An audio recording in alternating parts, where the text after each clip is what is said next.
जय श्री चक्रधर।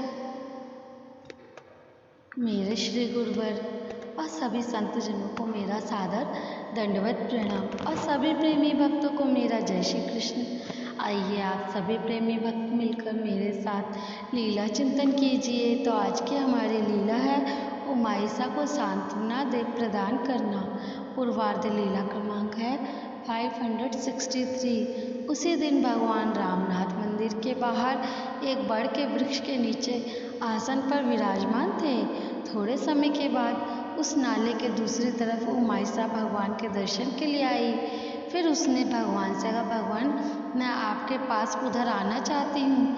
तब भगवान ने कहा, अभी तुम अपने व्रत को पूरा कर लो, उसके बाद जब हम इधर आने के लिए कहेंगे तब आ जाना इधर।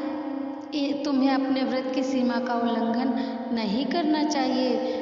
फिर वहीं पर खड़े खड़े उसने भगवान से कहा, भगवान यहाँ के कालिदास भट्ट व्यर्थ में ही कुछ न कुछ बोलते रहते हैं। तब भगवान ने कहा, यदि तुम उन्हें समझा सकती हो तो समझा लो, नहीं तो एक कान से सुनो दूसरे कान से अनसुना कर दो। लोग अज्ञानता के कारण बोलते रहते हैं, जब उन्हें वास्तविक रूप पता चल जाता है तो वो पश्चाताप करते हैं। यदि ऐसा करने में तुम असमर्थ हो तो वहाँ से किनारा कर लेना चाहिए, उस स्थान का त्याग कर देना चाहिए। जब कोई व्यर्थ में बोलने लगे तो अपने कानों को बंद कर लेना चाहिए, पर उसे सुनना नहीं चाहिए। भगवान की इस शिक्षा को सुनकर वह वहाँ से चली गई।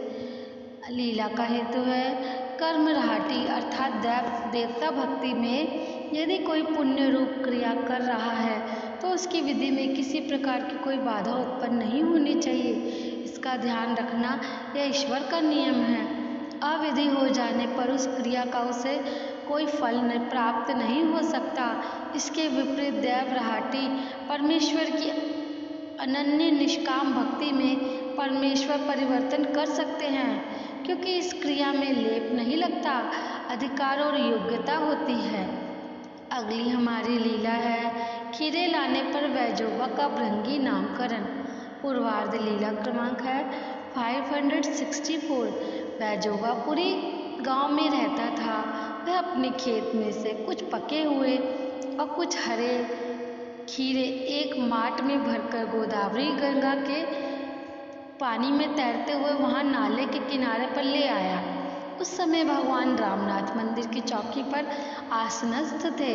वैजोबा खीरे का माट अपने कंधे से उतारकर भगवान को खीरे भेंट करने के लिए आ रहा था। उसे देखकर बाईसा ने कहा, भगवान यह बालक कितना पतला सा है और इसने बड़ा माट अपने कंधे पर रखा हुआ है, मुझे लगता है इसकी कहीं कमर में लचक ना आ जाए। तब भगवान ने कहा, माता महादेव के दो गण थे, एक का नाम भृंगी था और एक का नाम तो यह यहाँ का भृंगी है। एक का नाम भृंगी था तो यहाँ का भृंगी है। भगवान के पास आकर उसने वह खीरों का माट नीचे उतार कर रखा और उन खीरों का ढेर भगवान के सम्मुख लगा कर रख दिया। भगवान ने उन खीरों का अवलोकन किया। बाईसा उनमें से 3-4 हरे कोमल खीरे चुनकर भगवान के लिए ले गई। उसके बाद वे सबको देने के लिए हरे कोमल खीरे चुनने लगी। तब भगवान ने बाईसा से कहा, माता इसके 3 भाग करो, एक और सख्त, दूसरी और पके हुए, तीसरी और हरे कोमल, ऐसे 3 ढेर लगाओ। फिर प्रत्येक को एक जैसा हिस्सा दो। तब बाईसा ने वैसे ही करके सबको वे बांट दिए। भगवान के लिए जो हिस्सा रखा था वह भगवान ने वहाँ के पुजारी को दे दिया।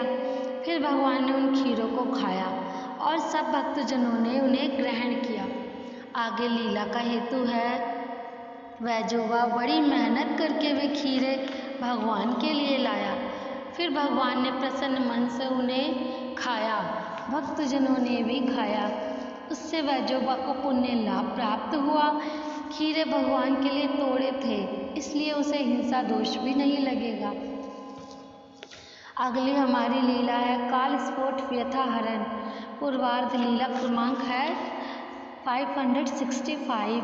एक दिन रात के समय भगवान नरसिंह के मंदिर में सोए हुए थे।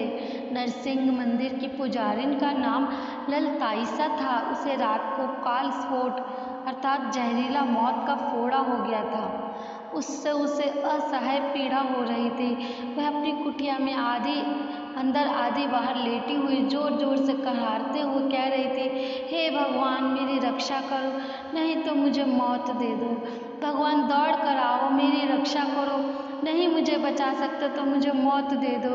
इस प्रकार वह सारी रात कराहती रही। प्रभात के समय भगवान उठकर वहाँ शौच के लिए गए। वहाँ से जब वे वापस आए तब बाईसा ने भगवान से कहा, भगवान यह पुजारी ललिताईसा काल स्फोट के कारण रात से बड़ी तड़प रही है।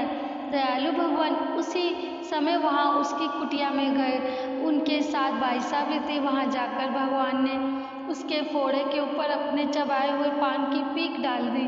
उस पीक के स्पर्श करते ही उसकी सारी पीड़ा एक क्षण में नष्ट हो गई। उसी समय वह शांत होकर सो गई। तब बाईसा ने कहा, भगवान वह फोड़ा तो बड़ा छोटा सा था, तो वह इतना शोर क्यों मचा रही थी? रात के चारों पहर वह चिल्लाती रही। तब भगवान ने कहा, माता यह काल स्फोट अर्थात मौत देने वाला फोड़ा था। थोड़ी देर और यदि हम ना आते तो वह मर जाती। हम समय पर गए हैं इसलिए वह बच गई। लीला का हेतु है भगवान ने अपनी कृपा शक्ति से ललिताईसा की कालस्फोट व्यथा को दूर किया। यह पीड़ा ऐसी है जो मनुष्य की मौत का कारण बन जाती है। भगवान ने उसके पैर पर निकले काल स्फोट अर्थात मौत के फोड़े पर अपने पान की पीक लगाकर उसे मृत्यु से बचा लिया। भगवान ने अपने लीला दान से उसे नया जीवन प्रदान किया। रात भर वह उस वेदना से तड़पती रही, क्योंकि उसका वह दुख वाला कर्मफल बहुत बलवान था। उसकी प्रार्थना को सुनकर भगवान ने उसकी मौत से रक्षा करी, अब मृत्यु से उसे मुक्ति दिलाई। इस लीलादान के आयुष्य से उसे असंत क्रिया का लेप नहीं लगेगा। अब उसे किसी प्रकार का कोई व्याधि रोग नहीं होगा। प्रेत देह और चौकड़ी का दुख भी उसे भोगना नहीं पड़ेगा। यह दुख निवृत्ति की लीला है।